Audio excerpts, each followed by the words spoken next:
मैंने अपने मिनिस्टर्स को जो कल भर्ती होंगे क्लियरली एक मैसेज दिया है कि जो गलती आईपीएफटी ने किया बीजेपी के पहले सरकार में कि मंत्री बनने के बाद चुप बैठ गए।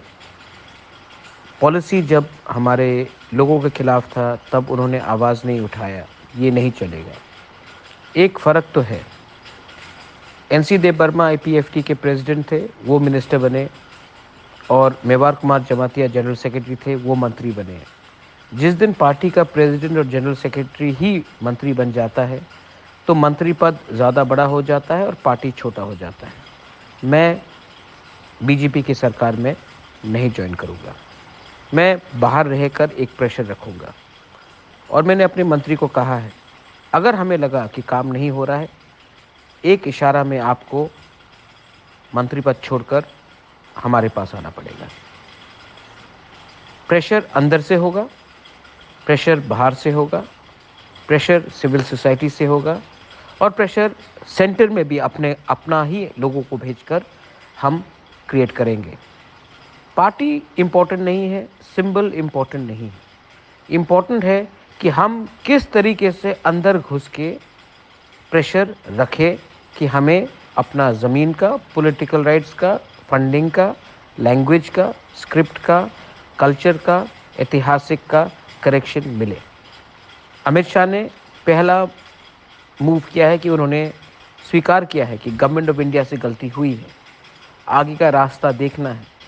लेकिन हमें हर तरीके से, हर तरफ से, अंदर से, बाहर से, सब जगह से प्रेशर रखना है। कैबिनेट के अंदर हमें प्रेशर रखना पड़ेगा, ये 2 मंत्री के थ्रू।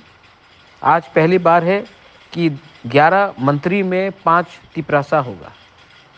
संतना, ऋषिकेतु, अनिमेष, शुक्ला और विकास, सब तिपरासा है। पार्टी अलग हो सकता है लेकिन सब तिपरासा है। प्रेशर कैबिनेट में आपको रखना पड़ेगा। पार्टी के बाहर, कैबिनेट के बाहर मैं प्रेशर रखूँगा और सिविल सोसाइटी से भी आपको प्रेशर रखना है।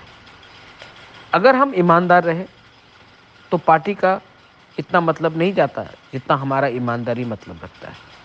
तो ईमानदारी से काम कीजिए, एडीसी में काम कीजिए, कैबिनेट के अंदर काम कीजिए और दिल्ली में भी अपना ही आदमी भेजेंगे जो हमें रुकावट ना दे।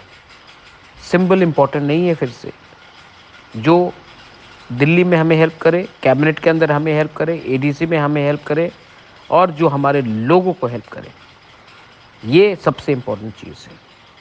बहुत लोग उल्टा सीधा बोलेंगे लेकिन नहीं, समय को देखकर इंडिया में आज पक्का हो गया है कि यही सरकार आएगी।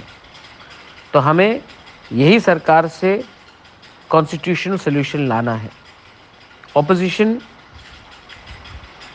मैं जितना भी उनको प्यार करूं, वो पावर में नहीं आ रहा है। तो हमें देखना है कि कौन पावर में है और कौन ही हमें हमारा न्याय दे सके। इसके लिए दिमाग से सोचकर हमने ये कदम उठाया है और अगर हमें लगा कि ये कुछ नहीं हो रहा है, सरकार कुछ नहीं कर रही है, तो हमें बिना डर कर कदम वापस भी लेना पड़ेगा। This is my message to all. सोचिए, समझिए और राइट टाइम में राइट डिसीजन लीजिए। बेल आई नो हम बाय।